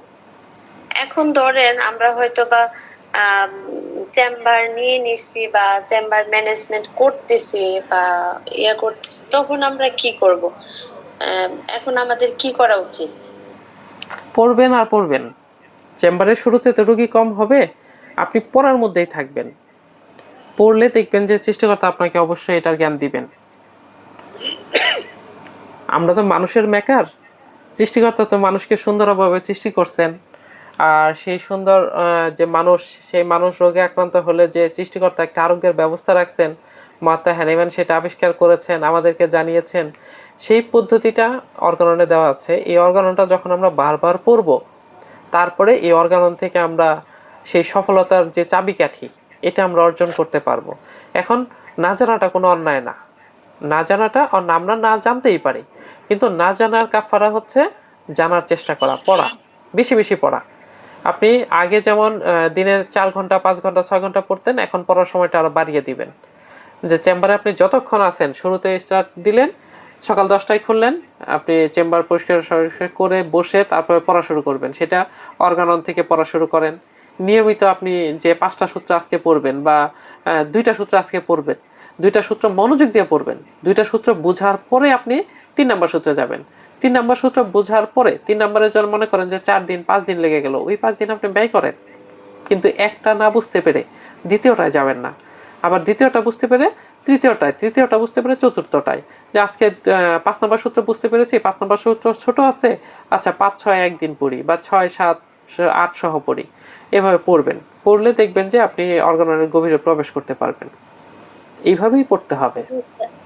জি স্যার, ধন্যবাদ। আরেকটা প্রশ্ন হলো স্যার, আমরা মেডিকেলে যখন পড়ি, মানে আমরা একটা ওষুধ নিয়ে পড়ি, তখন যখন আমরা পড়ি এটা কিভাবে পড়লে, মানে একটা ওষুধকে কিভাবে একটা নতুন একজন ডক্টর কিভাবে পড়লে তার আয়ত্তে আসবে বা কিভাবে পড়া উচিত, এই কথাটা যদি একটু শর্ট করে বলতেন। হ্যাঁ, এই বিষয়ের উপরে ক্লাস আছে। তারপরে আমি আপনাকে যেহেতু প্রশ্ন করেছেন, ম্যাথমেটিক্যাল পড়ার ক্ষেত্রে আমাদেরকে মনে করতে হবে এক একটা ওষুধ এক একটা মানুষ। অর্থাৎ আর্সেনিক অ্যালবাম আপনি পড়তেছেন, আর্সেনিক অ্যালবামটাকে একটা মানুষ মনে করবেন। সেই মানুষটার মনটা কেমন, মাইন্ড সিমটমে পাবেন। সেই মানুষটার মাথাটা কেমন হয়, তারপর মাথার যে অসুখগুলো হয় এগুলা হইলে সে কিসে আরাম বোধ করে, কিসে বাড়ে, এগুলো মনে করবেন। তারপর তার চোখটা কেমন, নাক কেমন, তারপর ঠোঁট কেমন, চুল কেমন, পেট কেমন, পাকস্থলী কীরকম, তার স্টোলে কীরকম, তার ইউরিন কেমন, তার এক্সট্রিমিটিস কেমন, এগুলো সব কিছু কিন্তু অর্গান ভিত্তিক সুন্দর করে ম্যাথমেটিক্যাতে দেওয়া আছে। এগুলা কার কেমন হয়। সাপোজ একজন মানুষ, আপনি চিন্তা করেন যে এই জায়গায় একজন মানুষ বসে আছে, মানুষটা দেখতে ফর্সা, নাকটা চোখা আছে, মাথায় চুল কম, চুল এদিকে ঘাড় পর্যন্ত দেখা যায় সাদা সাদা চুল, চেয়ারের মধ্যে বসে আছেন একটা দার্শনিক মডেলে। আমরা কিন্তু মহাত্মা হ্যানিম্যানের ছবি যারা দেখেছি, তারা কিন্তু অটোমেটিক মাথায় চলে আসবে যে হ্যাঁ হ্যাঁ হ্যাঁ, আপনি তাহলে হ্যানিম্যানের কথা বলছেন। আচ্ছা, আরেকজন ব্যক্তির কথা যদি বলি, যে একটা গম্ভীর টাইপের একজন লোক, চুলগুলা এরকম, তারপর তার মুছগুলা এত বড় বড় মুছ, সে এরকম একটু মোটাসোটা ব্যক্তি, তাহলে কিন্তু ডাক্তার কেন্টের কথা আমাদের মাথায় চলে আসে, যারা ছবি দেখেছি কেন্টের।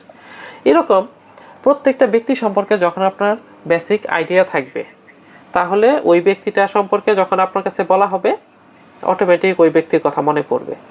আর ম্যাথমেটিক্স আসলে বোঝার বিষয়, একদম মুখস্থ করলে আপনার মাথায় থাকবে না। ধরুন আপনি ঢাকা থেকে যাবেন হচ্ছে কক্সবাজার, কক্সবাজারে ঢাকা থেকে বাসে রওনা দিলেন। পথিমধ্যে চট্টগ্রাম যাওয়ার পর, বান্দরবন যাওয়ার পর আপনার ডাকাতের কবলে পড়েছেন। ডাকাতের কবলে পড়ার পর ডাকাতরা যা কিছু মোটামুটি নিয়ে গিয়েছে।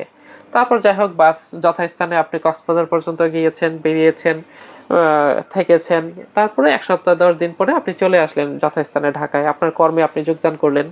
এরপরে দেখা গেল 2, 4, 5, 10 বছরের মধ্যে আপনার কক্সবাজার যাওয়া হয়নি। 12 বছর পরে আপনি আবার কক্সবাজারের উদ্দেশ্যে ঢাকা থেকে রওনা দিচ্ছেন। পথিমধ্যে যখন আপনি সেই বান্দরবন ওই জায়গাতে গেলেন, যে জায়গাতে আপনাদের ডাকাতের কবলে পড়েছিলেন, সেই জায়গাতে যাওয়ার পর আপনার মন, আপনার জীবনী শক্তি অটোমেটিক আপনার মনে উদ্রেক সৃষ্টি করে দিবে যে হ্যাঁ, এইখানে তো আমরা ডাকাতের কবলে পড়েছিলাম। এই 10-12 বছর কিন্তু আপনার সেটা আর মনে ছিল না, মাথায়ও ছিল না, চিন্তায়ও ছিল না, কিন্তু ওই জায়গায় যাওয়ার পরে আপনার অটোমেটিক মাথায় উদয় হবে যে হ্যাঁ, এইখানে আসার পরে আমি ডাকাতের কবলে পড়েছিলাম। ঠিক যেমনটি আপনি যদি এখন চিন্তা করেন যে আপনি গ্রামের বাড়িতে যাবেন, এখন গ্রামের বাড়িতে গিয়েছেন, যাওয়ার পরে আপনি ছোটবেলায় যে জায়গাতে খেলাধুলা করতেন বা কোনো আঘাত পেয়েছিলেন অথবা কোনো অ্যাক্সিডেন্ট হয়েছিল, ওই জায়গায় যাওয়ার পরে আপনার সেই ছোটবেলার স্মৃতিটা মনে পড়ে যাবে যে হ্যাঁ, এই জায়গায় তো আমি এরকম একটা দুর্ঘটনার সম্মুখীন হয়েছিলাম, একটা ভালো সংবাদ পেয়েছিলাম এই জায়গায় দাঁড়িয়ে, এরকম মনে পড়বে। আমাদের মানব চরিত্রটাই হচ্ছে এরকম। প্রত্যেকের একটা একটা নৈসর্গিক গুণ রয়েছে। সৃষ্টিকর্তা সবাইকে একটি ফিতরাতের উপর জন্ম দিয়েছেন। ফিতরাত যার একটা নৈসর্গিক গুণ, মূলগত একটা বৈশিষ্ট্য, যেই বৈশিষ্ট্যটা কখনোই পরিবর্তন হয় না।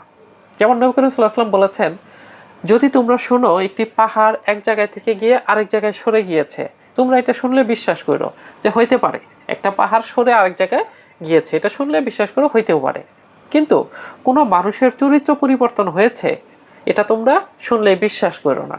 কারণ চরিত্র সৃষ্টিকর্তা মূলগতভাবে নৈসর্গিকভাবে যাকে যা দিয়েছেন সেটাই থাকবে। সেটা কখনোই পরিবর্তন হবে না। নৈসর্গিক গুণ বলে একটা কথা আছে, এই নৈসর্গিক গুণটা ঔষধকে সৃষ্টিকর্তা যে নৈসর্গিক গুণ দিয়েছেন ওই নৈসর্গিক গুণটাই তার শুরু থেকেই একই ছিল, শেষ পর্যন্তও একই থাকবে। বেলাডোনা মহাত্মা হ্যানিম্যানের সময় যে লক্ষণগুলো উৎপাদন করেছিল এখনও সেই লক্ষণগুলো সুস্থতে উৎপাদন করবে, 500-1000 বছর পরেও ওই লক্ষণগুলোই উৎপাদন করবে। এটা হচ্ছে বেলাডোনার নৈসর্গিক গুণ। একোনাইটের নৈসর্গিক গুণ, আর্সেনিকের নৈসর্গিক গুণ, ওই নৈসর্গিক গুণটা আপনাকে জানতে হবে যে এই ওষুধের উৎপাদন করার কি কি ক্ষমতা।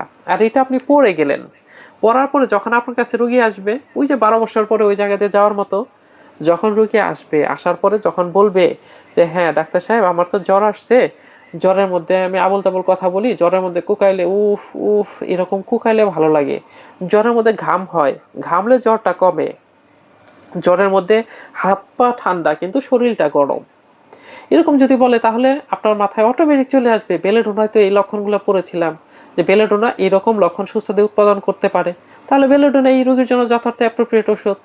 এরকমভাবে প্রত্যেকটা ওষুধের নৈসর্গিক ক্ষমতা আছে, নৈসর্গিক গুণ আছে, এই গুণগুলো আমাদেরকে মাথায় রাখতে হবে। মাথায় রাখলে রোগী আসলে অটোমেটিক সেটা মাথার মধ্যে চলে আসবে যদি আপনি মনোযোগ দিয়ে পড়েন। বিষয়টা ক্লিয়ার হয়েছে? জি স্যার, ধন্যবাদ, অনেক সুন্দরভাবে বুঝতে পারছি। আচ্ছা আচ্ছা। আর স্যার আপনি এই যে ডিকশনারির কথাটা উল্লেখ করছিলেন যে ইংলিশ বইগুলা পড়ার জন্য আমরা যাতে ডিকশনারি গুলা খুব ভালোভাবে ব্যবহার করি তখন আমরা মেডিসিন ইংলিশ ম্যাটেরিয়াল গুলো বুঝতে সহজ হয়। এখন এটা কি মেডিকেল ডিকশনারি নাকি নরমাল যে ডিকশনারি গুলা পাওয়া যায়? মেডিকেল ডিকশনারিতেও পাবেন, মেডিকেল ডিকশনারিতেও পাবেন এবং হোমিওপ্যাথিক যে অক্সফোর্ড মেডিকেল ডিকশনারি আছে এগুলোতেও পাবেন ওই ওয়ার্ডগুলা। আবার আরেকটা যাদের কাছে রেপার্টরি আছে, রেপার্টরির লাস্টেও অনেক ওয়ার্ডগুলোর অনুবাদ পাবেন। ডাক্তার মাসুদ খানের অনুবাদ করা যে রেপার্টরি আছে সেই রেপার্টরির লাস্টেও এই অনুবাদগুলো পেয়ে যাবেন। জি স্যার, ধন্যবাদ। স্যার স্যার আমার কাছে আছে যে ওই ক্যান্টের বাংলা রেফারেন্স আরেকটা যেটা আগের দিন বাংলা পড়ে অতটা বুঝতে পারবেন না, এটা পড়ে এটাতে শুধু বাংলা তো, এই বাংলাতে দেখা যায় ইংরেজির হুবহু বাংলা কঠিন, খুব কঠিন। হ্যাঁ এই জন্য ওইটার চাইতে যেমন হ্যান্ড আছে হয়তো দাদি জি জি জি জি এটা একটু কঠিন টাইপের, একদম ডাইরেক্ট একদম বাংলা। হ্যাঁ হ্যাঁ ওইটা পড়বেন না, ডাক্তার মাসুদ খানেরটা নিয়ে নেবেন। আচ্ছা রবিনা সুমি ম্যাডাম কিছু বলতে চাচ্ছিলেন, তারপর ফিরোজ সরকার বলবেন। নো স্যার, ওই হ্যান্ড রাইজ করা ছিল তো ওইটা আর কি তুলে ও নিলাম। আচ্ছা আচ্ছা ঠিক আছে ধন্যবাদ। ফিরোজ সরকার বলুন, তারপরে রাজেশ চক্রবর্তী দাদা বলবেন।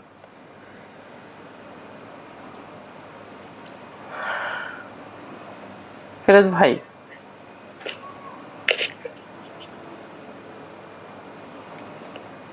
জি, ফিরোজ ভাই কিছু বলবেন? আচ্ছা রাজেশ ভাই কেমন আছেন? হ্যাঁ এই তো ভাই ভালো আছি, কি অবস্থা? জি ভাই আলহামদুলিল্লাহ ভালো আছি। যে সাবজেক্টটা নিয়ে কথা হচ্ছে এই সাবজেক্টটা নিয়ে আসলে অনেক কিছু জানার, কারণ আপনি এই বইগুলো নিয়ে নাড়াচাড়া করেন তো আপনি এইগুলা খুব ভালো প্রপারলি অ্যান্সারটা আমাকে দিতে পারবেন। প্রথম কথা হচ্ছে ওই যে আপনি যেটা বললেন আর কি যে হ্যানিম্যান তার জীবন দশাতে যেই সব ওষুধগুলাকে প্রুভিং করে গেছে পরবর্তীতে প্রুভিং করছে আমাদের ডক্টর হ্যারিং, এবং হ্যারিং তার সমস্ত সিমটম গুলা সম্ভবত হ্যারিং গাইডিংস এটার মধ্যে আসছে।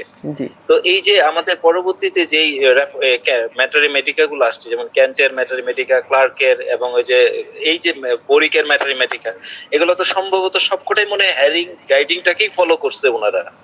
এইটা একটা ব্যাপার এক। আর দ্বিতীয় কথা হচ্ছে কনভেন্স ম্যাটারিমেটিকা যেটা বলেন হ্যারিং এর যে হ্যারিং গাইডিংটাকে ওইটাই আরো মানে একটা ম্যাটারিমেটিকা করেছে, এটার নাম হচ্ছে কনভেন্সড ম্যাটারিমেটিকা। এই ম্যাটারিমেটিকা আর হ্যারিং গাইডিংসটার ফান্ডামেন্টাল ডিফারেন্স মানে ডিফারেন্টটা কি, এই দুইটা আগে প্রশ্নের অ্যানসার দেন, সময় থাকলে আরেকটু করব। আচ্ছা হ্যারিং গাইডিং সিমটম যেটা সেটা থেকে জিস্টটা নিয়ে যেটা জিস্ট ওই জিস্টটা কনডেন্স দুধ তো আমরা জানি যে স্টারশিপের কনডেন্স মিল্ক, অর্থাৎ দুধটাকে একজট করে যেটা নেওয়া হয় ঠিক তেমনি ম্যাটারিমেটিকার ওই নির্যাসটাকে নেওয়ার পরে যেটা সেটা হলো কনডেন্স ম্যাটারিমেটিকা হ্যারিংয়ের। এই হেরিং এর কন্ডেন্স ম্যাথমেটিকা দেখে যদি আপনি লাস্ট মেডিসিনটা প্রেসক্রাইব করেন, অর্থাৎ ফার্স্ট মেডিসিন রোগী লিপি করার পরে রোগীর পেকুলিয়ার লক্ষণ বাছাই করার পর রেপার্টরাইজিং এর পর আপনি একটা দুইটা মেডিসিন পেলেন, পাওয়ার পর এটা যখন আপনি এই কন্ডেন্স ম্যাথমেটিকা পড়ে রোগীতে দিবেন, দেখবেন যে চমৎকার রেজাল্ট। এটা হলো কন্ডেন্স ম্যাথমেটিকা। ঠিক আছে? জি ঠিক আছে। আর ওই আরেকটা প্রশ্ন যেটা করছিলাম যে আমার কাছে ম্যাথমেটিক্যাল যদি এই চারটা ম্যাথমেটিক্যাল যদি আমার কাছে দেখা যায়, কারণ ওষুধের ক্যারেক্টারটা তো আমার জানতে হবে প্রথম। আমি ওষুধের ক্যারেক্টারটা জানলে আমি হয়তো রোগীর মধ্যে সেটাকে খুঁজে আইডেন্টিফাই করতে পারবো। সেহেতু বোরিক ম্যাথমেটিকা, ক্যান্ট ম্যাথমেটিকা, ক্লার্কের ম্যাথমেটিকা, যেটা ওইটা ক্লার্কের ম্যাথমেটিকা কি ওইটার নামটা কি এই ডিকশনারি অফ ম্যাথমেটিকা? এই ডিকশনারি অফ প্র্যাকটিক্যাল ম্যাথমেটিকা, এই যে ম্যাথমেটিকা গুলা এরা প্রত্যেকেই প্রুভার, অর্থাৎ ওষুধ প্রুভিং করেছেন। বোরিকের যে ম্যাথমেটিকা বলুন। আচ্ছা হ্যাঁ, এই ডিকশনারি অফ প্র্যাকটিক্যাল ম্যাথমেটিকা। ওকে আচ্ছা, তাহলে এই চারটা বই যদি মোটামুটি আমার কাছে থাকে তাহলে ম্যাথমেটিকা সম্পর্কে আমি ইনফরমেশন গুলো এই সোর্স গুলো থেকে পাবো। অনেক ভালো। আচ্ছা, আরেকটা যেটা আসলো সেটা হলো রেপার্টরি সাবজেক্ট আছে, যেহেতু মনে করেন অনেক সময় রেপার্টরির একটা হেল্প লাগে, যে আসলে ওষুধটা যখন পুরোপুরি আসলো 2-4-5টা মেডিসিন নিয়ে কনফিউশন ক্রিয়েট হলো, তো ম্যাথমেটিক্স ওইখানে এই যে আমাদের যে ক্যান্টের বাংলা করছিল হাসান স্যার, জি, ওনার যে ওনার যে ম্যাথমেটিকা আর যেটা মরফি তারপর হচ্ছে হলো যে সিনথেসিস, এই ম্যাথমেটিকার মধ্যে কোন ম্যাথমেটিকা তিনটাই খুব ইম্পর্টেন্ট? তিনটাই ইম্পর্টেন্ট। রেপার্টরির মধ্যে হচ্ছে কেন্টের রেপার্টরি সবচাইতে এগিয়ে। হ্যাঁ, ওকে, কেন্টের রেপার্টরিটা বেস করে করা হয়েছে হচ্ছে ডাক্তার হেরিং এর যে 10 খণ্ডের গাইডিং সিম্পটমের কথা বললাম, কেন্টের রেপার্টরির সকল লক্ষণ ওই গাইডিং সিম্পটমকে বেস করে আনা। হ্যাঁ, কেন্ট স্যার হচ্ছে অর্গান ভিত্তিক সাজিয়েছেন, আর রবিন মার্ফির যেটা রেপার্টরি, যেটা 3rd এডিশন এবং 4th এডিশন মেটা রেপার্টরি নামে আসছে, 3rd এডিশনটা ওই কেন্টের রেপার্টরিকেই নকল করে। কেন্টের রেপার্টরি, কিন্তু রবিন মার্ফি ছিলেন একজন ন্যাচারোপ্যাথিস্ট। হ্যাঁ, আচ্ছা, উনি হোমিওপ্যাথিকও ছিলেন এবং ন্যাচারোপ্যাথিস্টও ছিলেন। উনি বেশ কিছু রোগ ভিত্তিকও সাজিয়েছেন তার রেপার্টরিতে, রবিন মার্ফির যেটা রেপার্টরি ওইটাতে। আর সিনথেসিসে হচ্ছে যেমন রেপার্টরি ডাক্তার কেন্টেরটায় যেটা 3টা গ্রেডিং এ করা হয়েছে। ফার্স্ট গ্রেডের মেডিসিন বোল্ড করে, যেটা মাসুদ খানেরটাই করা হয়েছে বোল্ড করে লাল করে দেওয়া। সেকেন্ড গ্রেডেরটাই হচ্ছে নীল করে ইটালিক ফর্মে বাঁকানো, আর 3rd গ্রেডেরটা হচ্ছে কালো ফন্টে নরমাল ফন্টে। এই 3টা গ্রেডিং এ, কিন্তু সিনথেসিসে 4টা গ্রেডিং করা হয়েছে। এরকমই 4টা গ্রেডিং করে লেখা হয়েছে, যেমন সবগুলোই ক্যাপিটাল অক্ষর।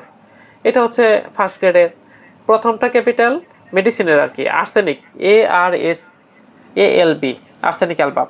তাহলে ARS এই 3টাই বড় হাতের অক্ষর, আবার ALB 3টাই বড় হাতের অক্ষর, অর্থাৎ ফার্স্ট গ্রেডে। তারপরে প্রথমটা হচ্ছে বড় হাতের আর্সেনিকের, এটা বড় হাতের SASC ARS, আর্সেনিক ARS, এটা বড় হাতের, RSটা ছোট হাতের, তাহলে এটা সেকেন্ড গ্রেডের। আবার হচ্ছে ইটালিক ফর্মের বাঁকানো 3rd গ্রেড, আবার হচ্ছে নরমাল ফন্টে, সবগুলোই ছোট হাতের ARS, সবগুলোই ছোট স্মল ফন্টে, তাহলে এটা হলো 4th গ্রেড। এভাবে 4টা গ্রেডিং এ সাজানো হয়েছে এবং এটাতে আপগ্রেড কিছু মেডিসিন অ্যাড হয়েছে সিনথেসিসে। কিন্তু কেন্টের মধ্যেও অনেক সুন্দর তথ্য পাবেন এবং এটাও ওই মূল ধারার একদমই মৌলিক। আচ্ছা, এই বইগুলা কি অরিজিনাল বই না এগুলো আমাদের এখানে ফটোকপি গুলো পাওয়া যায়, যে রেপার্টরি যেগুলো বললেন? রেপার্টরি গুলা যেটা ডাক্তার কেন্টের, এটা অরিজিনালটা ইন্ডিয়া থেকে অনেক সময় আসে, ইন্ডিয়া থেকে যেটা আসে দিল্লি থেকে প্রকাশনী বিজেইন। এটা হলো সাইড দিয়ে খাস কাটা থাকে, এই সাইড দিয়ে ওই অধ্যায় ভিত্তিক সাজানো থাকে, অর্থাৎ এই যে দিক দিয়ে যেমন মাইন্ড অধ্যায়, এখানে একটু কাটা, ওইখানে মাইন্ড লেখা আছে, এইভাবেই করলেই দেখা যাবে মাইন্ড। আবার head, vertigo, head, ear, eye, nose, এইভাবে অর্গানিক সাজানো, এখান থেকে কাটা কাটা করে দেওয়া আছে। ওইটা অরিজিনালটা বিজেইনের, ওইটা অরিজিনাল হয়। আবার ওইটার ফটোকপি কলকাতার প্রিন্ট একটা হয়, আবার আমাদের বাংলাদেশেও ফটোকপি পাওয়া যায়। ফটোকপিটাতে ওই খাস কাটাটা থাকবে না। আর হচ্ছে অরিজিনাল গুলো আছে, অরিজিনাল গুলো আছে আপনার কাছে? আচ্ছা, এটা গ্রুপে পার্সোনালি মেসেজ দিয়ে বলবো নি। আচ্ছা ওইটা তাহলে আপনার কাছে যদি থাকে তাহলে সিনথেসিস এবং মরফিন দুইটাই কি আছে অরিজিনাল? দেখতে হবে। আচ্ছা, ওইটা একটু কাইন্ডলি দেখেন। বই আসলে এখন মোটামুটি পাওয়া যায়, বই এখন সব জায়গাতে পাওয়া যায় अवेलेबल। আর হচ্ছে মরফিনের যেটা আপনি বললেন যে, হ্যাঁ মরফিনের যেটা বললেন যেটা একটা হচ্ছে লোকে থার্ড আর একটা লোকে মানে ওই যে সম্ভবত ফাইনালি যে একটা এডিশন যেটা বের হয়েছে না, জি ওইটাও তো দেখা গেছে, ওইটাও তো দেখা গেছে যে কিনলে তো আসলে মোটামুটি মনে হয় ওইটার পার্ট কয়টা, ওই যে যেটা লাস্ট সিনথেসিস, যেটা ফোর্থ ও এডিশনে ওইটা যেটা দুইটা মরফিনের, পার্ট, মেটা রেপোর্টরি যেটা ওইটা দুইটা পার্ট, 4th এডিশন। ওইটাই তো মনে হয় ভালো, মানে আপাতত ওই থার্ড এর থেকে আপনার ফোর্থটাই তো মনে হয়। আপাতত কিন্তু কেন্টেরটা দিয়ে সুন্দর চলতে পারবেন। হ্যাঁ, আচ্ছা আচ্ছা আচ্ছা আচ্ছা। আর হচ্ছে আর আমাদের একটা বাংলাদেশি জিনিস যেটা সেটা নীলমণি ঘটক যে একজন রাইটার্স আছে, ওনার বইটাকে নীলমণি ঘটকের ম্যাথমেটিকা তো ভালো মানের। নীলমণি ঘটকের যে 3 আচ্ছা। খণ্ডের ম্যাথমেটিকা ওইটাতে নেজা পর্যন্ত আসছে। নেজা লেখার পরে উনি মারা গেছেন। পরে নীলমণি ঘটক সাহেবের হচ্ছে মেয়ের জামাই এম ভট্টাচার্য, উনি এই পরবর্তী মেডিসিনগুলো আনছেন তার হচ্ছে পুরাতন দশের পরিচয় এই বইয়ের মধ্যে, নেজার পরের অংশটুকু। হ্যাঁ, নীলমণি ঘটক ভালো, যেমন নীলমণি ঘটক, রাধারমন বিশ্বাস, বিজয় কুমার বসু, হরিমোহন চৌধুরী, এনারা ভালো ডাক্তার। এনাদের বই বাংলার মধ্যে বেশ ভালো, এনাদের গুলা পড়তে পারেন। মানে বাংলার মধ্যে যদি তারপর বর্তমানে নীলকমল বর্মন, এরকম প্রকাশ মল্লিক, এনাদের বইগুলো বেশ ভালো। ওনারা তো মোটামুটি ভালোই লেখে এবং জি, দেখা জি। গেছে যে ওনাদের লেখাগুলা বোঝা যায় যে ওই জি, ধরনের একটা জি। ব্যাপার থাকে। এই বইগুলা যদি আপনার কাছে থাকে তাহলে আমরা ওইটা আর কি আচ্ছা পাবো। আচ্ছা, আব্দুর রাহিম Thank ভাই, you, অনেক সুন্দর ইনফরমেশন দিছেন। Thank স্যার you, প্রকাশ রহমান ভাই। ওয়ালাইকুম প্রকাশ মল্লিক তো বিতর্কিত লোক হয়ে গেছে স্যার। তাই না, যদি কোনো ডাক্তার অনেক ভালো আমরা নাম জানি, যদি দেখা যায় যে চেম্বারে গেলে 2-3টা ওষুধ 4-5টা ওষুধ রোগীতে দিচ্ছে, তারপর রোগীতে প্যাটেন্ট ব্যবহার করতেছে, সে নামে যত ভালো ডাক্তারই হোক আসলে মূল কথা ভাবে ভালো ডাক্তার না। ওই যে বলে না, বৃক্ষ তোমার নাম কি ফলে পরিচয়, তো ডাক্তার আপনি কেমন সেটা চেম্বারে গেলেই বোঝা যাবে। প্রকাশ মল্লিক স্যার ক্লাসিক্যাল ডাক্তার না। ও আচ্ছা, হ্যাঁ হ্যাঁ হ্যাঁ। না, আমি যে নীলকমল বর্মন স্যারের সাথে যে অ্যাডজাস্ট করে বই লিখেছিল ওইটা দেখেছিলাম, তো মোটামুটি ভালোই, এই জন্য বললাম আর কি। আচ্ছা, আর কারো কোনো কোশ্চেন আছে আজকের ক্লাস? আপনি কি বইটা দেখছিলেন যে ক্যান্টের যে লেকচার অফ হোমিওপ্যাথি বাংলা অনুবাদটা চলছে জি স্যার? জি জি, দেখেছিলাম, এটা কেমন স্যার? এটা মোটামুটি ভালো আছে। ভালো আছে হ্যাঁ, স্যার। ফারুক আলাই স্যার বলছে যে এটা নাকি অনেক গড়বড় আছে এই বইটাতে। একটু তো গড়বড় থাকে, বাংলা হুবহু বাংলা করতে বেশ সমস্যা টুকটাক থাকে। ওইটা ইংরেজির সাথে নিয়ে যদি পড়া হয় তাহলে সবচাইতে ভালো। যে ইংরেজিতে আমি একটু দুর্বল, তাহলে ইংরেজি আর বাংলাটা পাশাপাশি রেখে। আরেকটা আছে হলো বিজেইনের, যেটা বিজেইন বাংলা করেছিল, ওইটা এখন পাওয়া যায় না অ্যাভেলেবেল। ওইটার মানটা মোটামুটি বেশ ভালো ছিল। আমাদের বাংলাদেশে যেটা লাল কালারের পাওয়া যায়, এইটাতে টুকটাক ত্রুটি বিচ্যুতি থাকতে পারে। কোনো বইতে আসলে পরিপূর্ণ যে নির্ভুল এটা বলা যায়, এটা দাবি করার কোনো সুযোগ নাই যে এই বইটা একদম পুরোপুরি নির্ভুল। এটা হচ্ছে আপনাদের বের করে নিতে হবে যে এই বইয়ের এই লাইনটা ভুল আছে, এই শব্দটা ভুল আছে, এই শব্দের জায়গায় এই শব্দ হইলে আরো সুন্দর লাগতো, এটা বের করে আনতে হবে। যখন অর্গানন হচ্ছে কষ্টি পাথর, এই কষ্টি পাথর দিয়ে যাচাই করে বইটা আমাকে চিনতে হবে, চিনলে তাহলেই সহজ হবে। স্যার আরেকটা জিনিস স্যার, আপনার কাছে কি সারি আছে যে এলএন কি নোট আপনার এই জামিন পাওয়াটা? দেখতে হবে, জি স্যার। জানাবনি। হ্যাঁ, আচ্ছা, আর কারো কোনো ক্লাসের বিষয়ে? আচ্ছা, ক্লাসের বিষয়ে আসি। ওই ক্লাসের বিষয়ে প্রশ্ন আছে রাহিম ভাই? না স্যার, ক্লাসের বিষয় নাই স্যার। আচ্ছা, হ্যাঁ, আর কারো কোনো কোশ্চেন আছে ক্লাসের বিষয়ে? আজকের যদি ক্লাসে কোনো প্রশ্ন থাকে তাহলে সামনের ক্লাসে করতে পারেন। আর সামনের বৃহস্পতিবার ক্লাস হবে না ইনশাআল্লাহ, তারপরের ইনশাআল্লাহ আল্লাহ বাঁচিয়ে রাখলে সোমবার। মায়া ম্যাডাম আছেন? জি স্যার। স্যার শেষ করে দিব? জি ম্যাডাম, তাহলে জি স্যার। স্যারকে অনেক ধন্যবাদ এত সুন্দর একটি ক্লাস উপহার দেওয়ার জন্য। আমাদের আজকের ক্লাসের বিষয়বস্তু ছিল যে হোমিওপ্যাথিতে বইয়ের গুরুত্ব এবং প্রয়োজনীয়তা। তো স্যার ওইটাই বুঝাইতে চাইছেন যে বই কিনে কেউ কখনো দেউলিয়া হয় না, যে বই পড়ার গুরুত্ব এবং প্রয়োজনীয়তা। তো আমি আশা করি স্যার আমাদের বইয়ের লিস্টটা দিয়ে দিবেন আমাদের গ্রুপে, আর আমরা সেগুলি কালেকশনে নিয়ে যাব। তো আমি আর কথা বেশি বাড়াবো না, অনেকটা রাত্র হয়ে গিয়েছে। তো আমাদের পরবর্তী ক্লাসে পর্যন্ত আমরা অপেক্ষা করব, সঠিক সময়ে আবার সবাই আমরা একসাথে হব। সেই পর্যন্ত আমরা সবাই ভালো থাকবো, সুস্থ থাকবো। আল্লাহ হাফেজ, শুভরাত্রি, আসসালামু আলাইকুম। ওয়ালাইকুম আসসালাম ওয়া রাহমাতুল্লাহ। ধন্যবাদ সবাইকে যারা এতক্ষণ কষ্ট করে ক্লাসটি দেখলেন। আল্লাহ পাক আপনাদের সবাইকে ভালো রাখুন, সুস্থ রাখুন, সুন্দর রাখুন, এই প্রত্যাশায় আমি বিদায় নিচ্ছি। Doctor Golam Rabbani Rasel, pure homeopathy centre, Tangail.